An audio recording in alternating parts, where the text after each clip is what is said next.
The second way to add subscribers, and probably the more common way, is to import a file. There are several types of files you can use for your import, but the most common one is a comma-separated values file, which you can easily create in Excel. In this example, we have created a file that we're going to import into the newsletter email list. To import the file, generally you'll want to create headers, and the header row will contain the fields that you're importing values for. So as we showed you in the profile attributes, the three fields that we track on a subscriber are email address, first name, and last name. If we spell the field in the header row exactly as it's shown in the profile attribute, the Marketing Cloud will automatically map the incoming data to the right attribute in the subscriber list. So we've spelled email address exactly as it's spelled in the profile attribute. We're also using first name and last name. Remember that first name and last name are optional, and you're not required to include those values when you do an import. Here in this column, we've added the subscriber filter for the Marketing Academy. That subscriber filter is training. And it's important that we set the value for each subscriber that we're importing into the business unit to true, so that that subscriber will be visible inside the business unit and will actually show up on the mailing list. If you forget to set the subscriber filter for your business unit when you're doing an import, the subscriber will still be imported to the list, but they will not be visible within the business unit, so you won't know that they exist. Now that we've created the Excel spreadsheet, we want to make sure that we save it as a CSV or comma-separated value file, because you cannot import an Excel worksheet into the Marketing Cloud. It has to be either a comma-separated or tab-delimited file. When you go to Save As, you want to specify the location for the file to be saved. In this case, we're going to save it on our desktop. We're going to give it a name, and that name can be whatever you would like for it to be. We're going to click on the drop down, and instead of Excel Workbook, we're going to select CSV or comma delimited file, and then click Save. Excel will give you some messages when you choose to save something in another format like CSV, letting you know that certain features won't work. That's fine, so we're going to click Yes to indicate we still want to save it as a CSV file. When you close the spreadsheet, Excel will also ask you again, do you want to save it? Be sure to click Save and go through again, selecting the file name and overwriting it and saying, yes, you do want it to save it as a CSV file. Once you've created your subscriber CSV file, reopen your subscriber list if it's not currently open, and from the subscribers tab, instead of doing a manual add, this time we want to do an import. So we're going to click the import button. That will bring up the import subscriber wizard. Click Next. Once you click Next, you're going to see the opt-in certification screen. The opt-in certification screen requires you to acknowledge that everybody on that list has opted in to receive communications from you.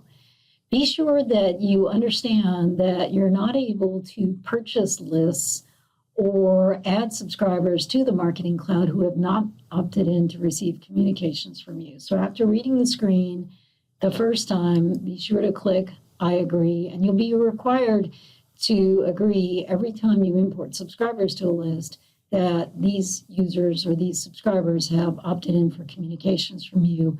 That's a requirement of U.S. law. Click Next to go on to the next screen. On this screen, we're going to tell the Marketing Cloud where to find the file that we want to import. So we're going to click the Browse button, go to the desktop, and found the CSV file we created. And now we're going to click Open. On this block, we're going to be able to specify the data format. Since CSV is the most common, we'll leave the radio button checked for CSV. If we were bringing in a tab delimited or a file that was delimited in some other way, we would select one of these two additional radio buttons. Immediately below, we get to tell the Marketing Cloud how we want it to handle the records coming in.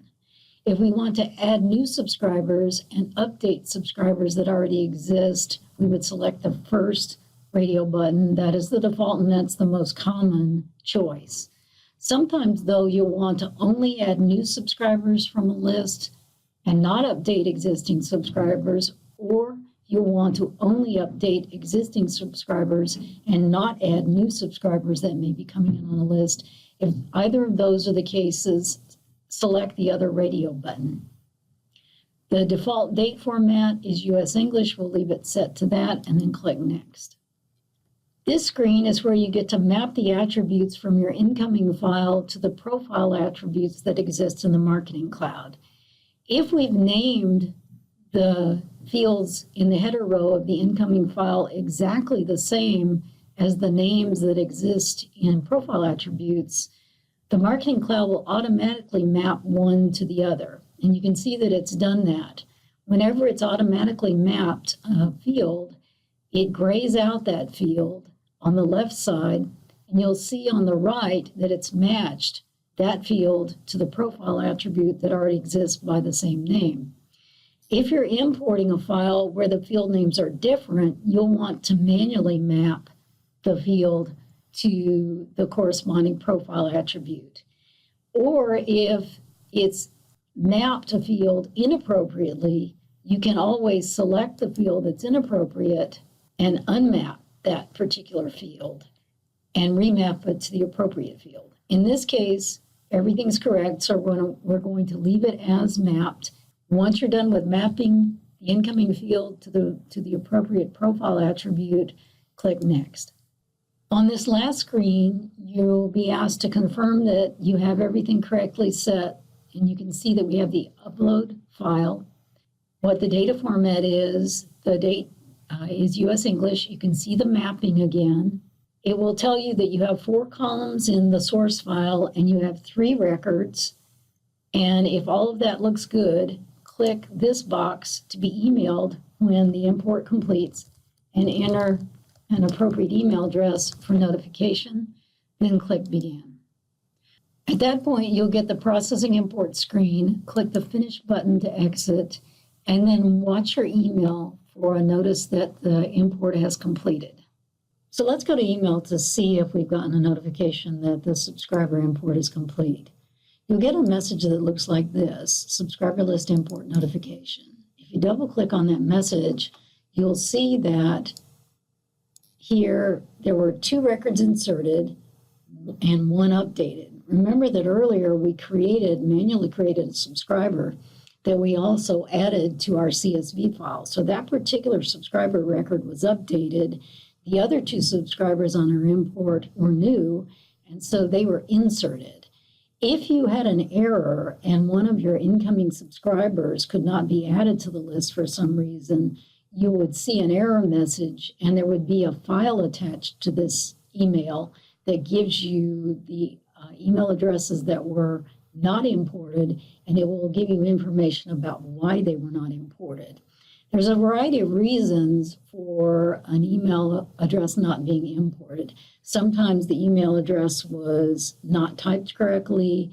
Sometimes there might have been an error due to the fact that that email address might be on a spam trap list. So you'll want to double check, see if there's an error that you can correct, and then re-import those subscribers that were not imported for various reasons, or you may decide to leave them out if they should not be included in your list. So at this point, we know that the list import is finished. We can go back to the My Lists folder and refresh, go back to the training folder, and now you'll see that the subscriber count for this list has gone to 3. If we click on the name of the list and we're in the subscribers tab, you can see that we now have 3 subscribers in this particular list.